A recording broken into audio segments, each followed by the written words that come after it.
Hello friends, today I am going to demo on a new topic which is how to use relative URL in ADF.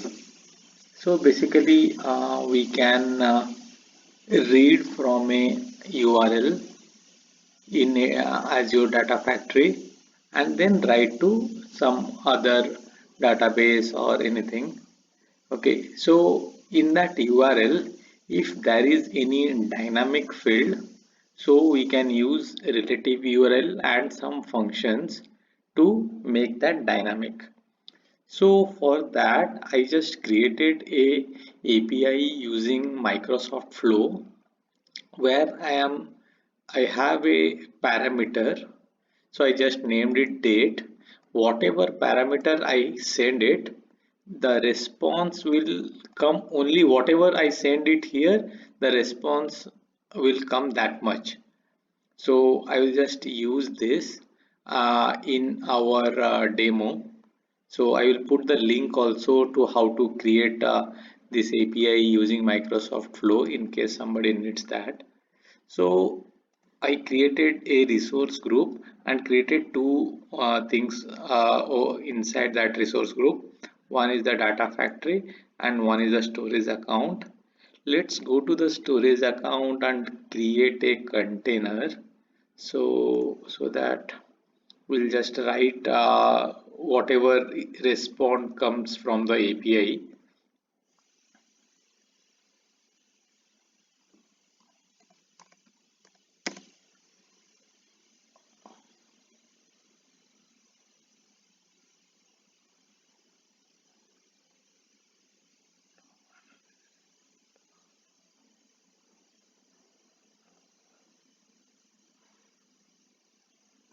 For now, I am opening the container so that we can access from the data factory. So output container, that's fine for now. Then we will go to the data factory. So in the data factory, we'll read from that API and write to the storage account container. So to start with, we'll create two link service.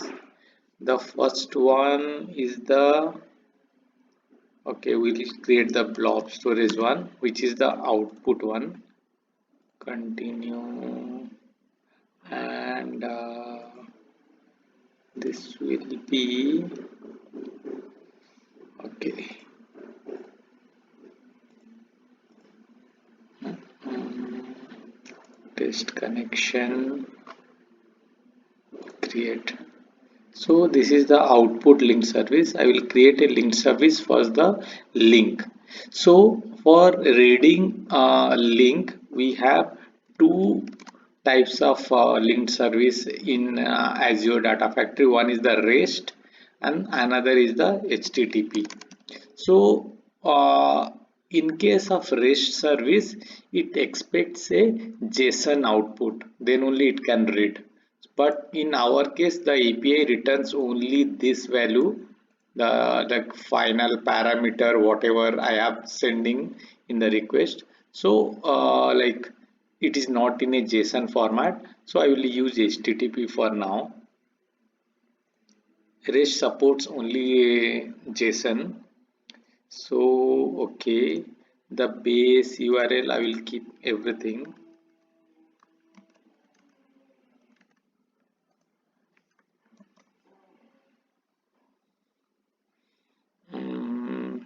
Enable authentication is nothing for this API. So connection create. Okay, both the link service are done. Let's go to a pipeline.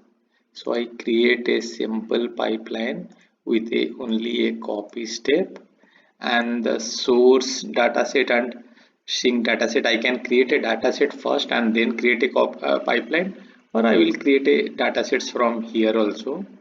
Source dataset, I don't have anything.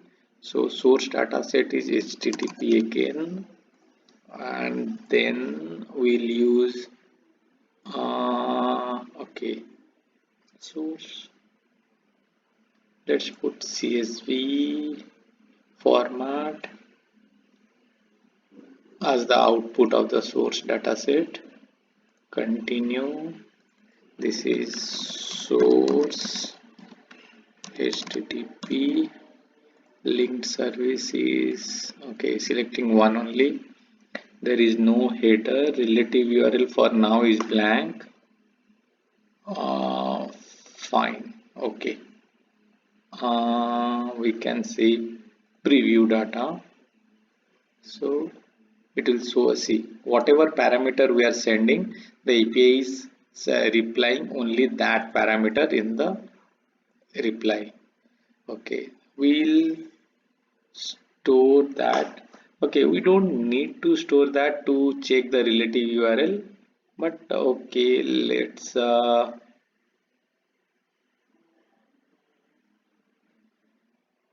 so one data set got created. Let me see if we are okay. Preview data is not enabled now. Okay, let me check. So here what the preview relative URL says, we can break the URL at a slash. So wherever there is a slash, we'll break that. So let me edit this. I will just go somewhere here.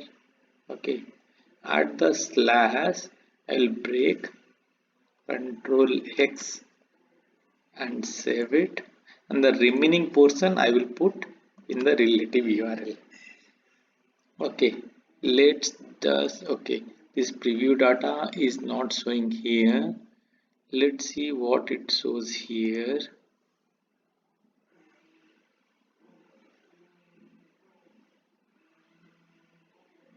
Okay, it shows data, so it is working. So okay, let us change this and try if everything is working. This preview, okay, Control C. Let me see if I put it here. Is the preview data getting enabled? No. Okay, fine. Fine for now. Let's preview the data. Is our date getting 10? Yes, we are getting 10. So basically I don't need sync as of now. We are able to see the data using preview data. So now instead of using a base URL, I have divided that base URL into half and half, and I am dividing at a slash. So it doesn't work if you divide at any place. So so wherever there is a slash in the URL, you can divide the URL at that point. So okay, so in this relative URL we have a date parameter here. All other things are constant as of for my API. If I change something, the API will not work. But if I give anything over here, if I like testing also, it will reply me testing in the preview data. So if I choose preview data, this API, whatever parameter I am sending after the equal to, that will be coming in the reply from that API. So let us see. Okay, this one. Okay, I deleted by mistake. Okay, fine.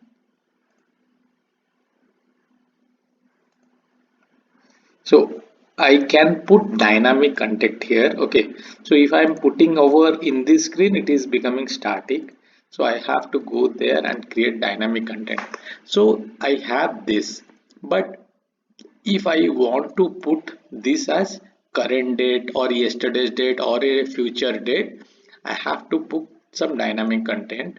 So what I can do is I have to write a concat statement here, like this much I have to write before, and then I have to end that concat statement here and put a comma, and then I can write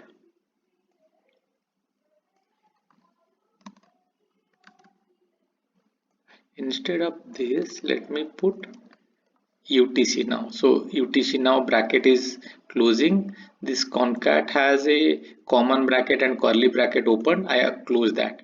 So here I am concatenating to one string, and UTC now is a function which is recognized by ADF. So UTC now will uh, reply with current date and timestamp. So here, if I do a preview now, let us see what it shows. See, it shows current date and time over here. So basically I have used relative URL and I have used dynamic content. So the contents that is going is dynamic. So I will just show you another function. So instead of UTC, if you want previous day, so there is a function called get past time. I will put the link of all different functions supported by Azure Data Factory in the link. So in data, I have put one, so it is one day before today, and I have put the format as 10, so it will send only date. If I don't put the format as 10, it will by default it replies date and time. So we can remove this substring and all that, so it will return a date and time. I have added this to get only date of yesterday, so I can put 2 here, so it will reply me 2 days before today. Okay, then again preview data. So it gives today is 17th November, it gives me 15th November. So in this way, we can use the relative URL feature whenever we have a API input or output. That's all from for today. So like I will add the link where there are a lot of functions that are supported by ADF are written, so you'll have to do some like trials here and there to get the right function to be used here with, and then your URL can be dynamic. So if there is any dynamic content in the URL, you can use that. If it's completely static content, you can put everything in the base URL. If there are some dynamic content, you can put in the relative URL and use some functions to make it. So because basically if I click here, it doesn't open a dynamic one. So but here if I click, it becomes a dynamic content. So basically let me clear this. So if I click here, this blue one, our dynamic content comes. So the relative URL can be dynamic, that can like take functions and all that, but the normal base URL cannot take any dynamic content. That's all for today. So I like don't forget to publish all the changes you have done, because if you don't publish, nothing will get saved when you close the browser. So if you want to save something, publish it before closing the browser. Thanks everyone. Bye.